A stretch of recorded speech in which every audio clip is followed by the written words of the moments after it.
आज हमारे पास है डॉक्टर इनाम साहब, जो दुनिया के मशहूर डॉक्टर है।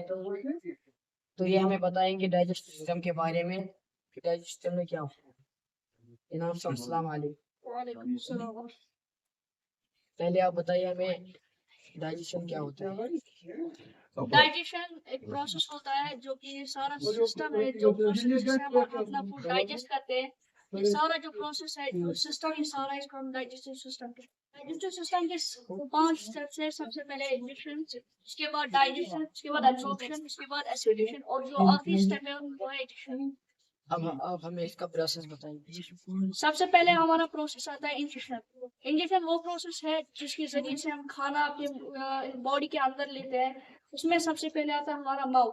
माउथ में जो हमारे अल्लाह ताला ने टीथ दी है, जिसकी मदद से हम खाना चबाते हैं। और हमारे माउथ में एक ग्लैंड होता है, सलाइवरी ग्लैंड, जो कि एक एंजाइम सेक्रेट करता है, which is called salivary amylase, जो कि हमें फूड को ब्रेक डाउन करने में मदद देता है।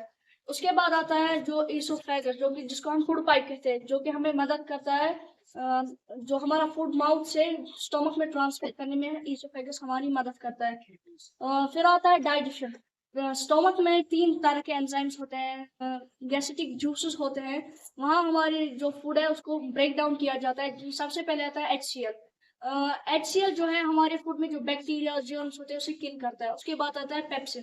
पेप्सिन जो है जो कि हमारे फूड में प्रोटीन होता है उसे ब्रेक डाउन करता है। अब यहाँ सवाल एक है, अगर HCl फूड को डाइजेस्ट कर सकता है, वो स्टमक के जो लेयर है, स्टमक भी एक मसल से ही बना है, उसको क्यों नहीं डाइजेस्ट करता है?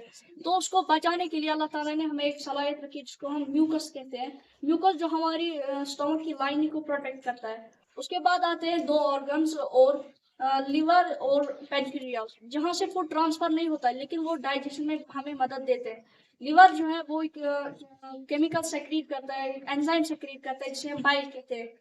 वो कुछ देर के लिए स्टोर रहता है। उसके बाद जब हम कोई फैटी मीट खाते हैं तो फिर वो ये बाइल डक्ट के जरिए से स्मॉल इंटेस्टाइन में जाता है। उसके बाद आता है पेनक्रियास। पेनक्रियास के एंजाइम सेक्रेट करता है। पहला है पेनक्रियाटिक एमाइलेज, दूसरा लाइपेज और तीसरा है ट्रिप्सिन।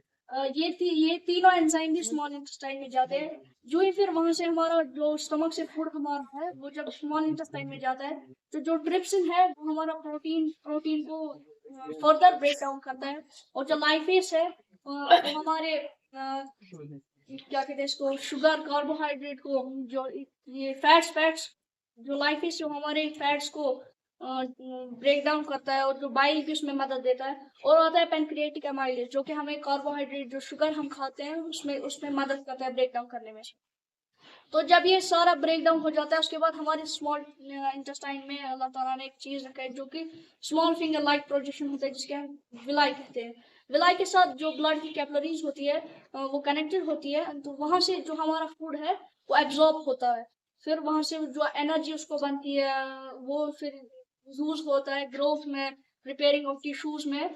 तो वहां से वो विलाई के जरिए से वो ब्लड में चला जाता है। उसके बाद जो वेस्ट मटेरियल रहता है वो हमारे लार्ज इंटेस्टाइन में जाता है, जहाँ पर हमारा जो ये है वाटर जो होता है वेस्ट मटेरियल का, वहाँ वो एब्जॉर्ब कर लेता है। उसके बाद तो उसको हम एसिमिलेशन कहते हैं, जो कि हमारा फूड जो कि विलाई जो एब्जॉर्ब करता है, एब्जॉर्बिंग फूड को जो हम यूटिलाइज करते हैं एनर्जी बनाने में, ग्रोथ में, रिपेयरिंग ऑफ टिश्यूज में, उसको हम एसिमिलेशन कहते हैं। उसके बाद जब हमारा जो वेस्ट मटेरियल लार्ज इंटेस्टाइन में ट्रांसफर होता है, वहां पहुंचता है, तो वहां जो वाटर है वो एब्जॉर्ब हो जाता है। एब्जॉर्ब हो जाने के बाद वो रेक्टम में कुछ देर स्टोर रहता है, फिर उसके बाद एनस के जरिए बाहर निकलता है। तो जो वो एनस के जरिए जो हमारा वेस्ट मटेरियल बाहर निकलता है उसको कहते हैं वेजिटेबल। तो ये था हमारा सारा डाइजेस्टिव सिस्टम।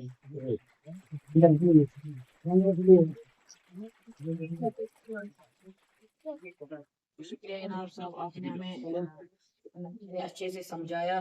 तो आप हमारे भाइयों को क्या मैं अपने सुनने वालों को ये कहना चाहता हूँ कि हमें हमेशा खाना चाहिए, जंक फूड से बचना चाहिए, ताकि हमारे टीथ खराब हो। टीथ खराब होंगे तो हम अच्छे से खाने को चबा नहीं सकते। फिर जो खाना है अच्छे से ब्रेक डाउन नहीं होगा स्टमक में। फिर स्टमक को बहुत मेहनत करनी पड़ती है उसको ब्रेक डाउन, जिससे हमारा स्टमक खराब हो जाता है। और जो ही हम कोई फूड खाते हैं उससे 30 मिनट्स पहले और बाद भी हम पानी ना पिए। हमारे रसूल सल्लल्लाहु अलैहि वसल्लम ने भी सल्लल्लाहु अलैहि फरमाया है वसल्लम। कि खाने से पहले पानी ना पिए, ना खाने के दरमियान। मैं आपको एक मिसाल देता हूँ। हमने मिल्क जो होता है उसमें अगर हम पानी डालते हैं और डालते डालते जाएंगे, वो सारा फिर मिल्क रहता ही नहीं है, वो सारा पानी बन जाता है।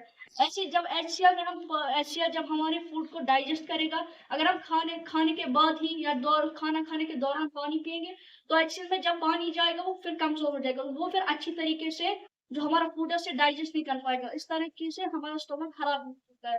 तो हमें जंक फूड से बचना चाहिए और ये हेल्दी फूड खाना चाहिए। तो ये मैं अपने सुनने वालों को कहना चाहता हूँ। तो शुक्रिया डॉक्टर इनाम साहब, आपने हमें ये इतने अच्छे से बताया और समझाया। तो मिलते हैं अगली बार इसी प्रोग्राम में, इसी जगह। अस्सलाम वालेकुम।